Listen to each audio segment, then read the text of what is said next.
I don't know, throw us a crazy story. Like what's one of the craziest things that happened in that time that you spent doing that where you're like, you kind of blew your hair back and you're like, whoa, I wasn't really expecting to see that happen tonight.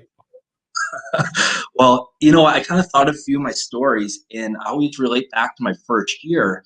And I think because that's when I saw the shock factor when this stuff surprised me, people actually live this way, right? Because everyone thinks, oh, only a certain crowd goes to strip shows. I just say the vast majority, 89%, only go to strip shows once. It's someone's birthday, someone's bachelorette, someone got tickets. This is everyone from all walks of life, right? Like, I live in the States, but, I've toured up in Canada, I've toured all over the US. People are the same everywhere you go. Um, they're just looking for something different. So one of my first experiences is I was down south, and my buddy and I were new to the scene, and we went home with these girls. At one night, we go home, went out to the bar after with these girls, and the girl I was going with, she said she's broke up with her boyfriend, which he didn't know they just broke up. And my buddy had a girl who was, she was probably dating every guy in the town. She just didn't care. You knew it was a done deal before the show even started. And another girl was the bachelorette. She was getting married in 2 weeks. Well, we're all walking to a different bar, and the girl I'm with, her boyfriend comes, picks her up. I'm like, oh, okay, cool, whatever. Hey, I don't want to step on anyone's toes. And my buddy's like, well, I kind of want to go back to the hotel. And the bride to be says, well, I'll come join you guys. And I'm thinking, oh, yeah, guys and girls can be friends when I believe that was a real thing.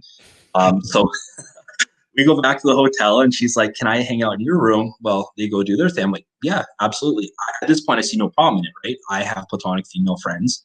I understand that other people do, but as I got more red pill, I realized that's not the reality. Just people are waiting their turn. So, anyways, my buddy's having fun with her, and they get drunk, and that's supposed to be their DD. She says, hey, can I stay the night here? I'm like, yeah, sure. At this point, I'm like, okay, what's this girl's attentions?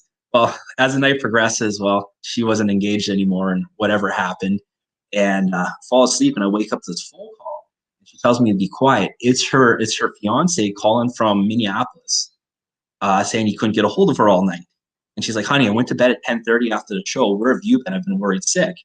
And then she starts giving him shit for going to strippers, accusing him of cheating, and then gets off the phone, and I'm like, "What the hell was that?" Because mind you, the reason why I did have sex with her is because she said that they have kind of like, a hall pass for their one last time being free. Well, apparently that wasn't true. She had a hall pass. He didn't. So, So she gets a call in the morning from her boyfriend, and she turns the tables around and accuses him of the very thing that she was doing. absolutely.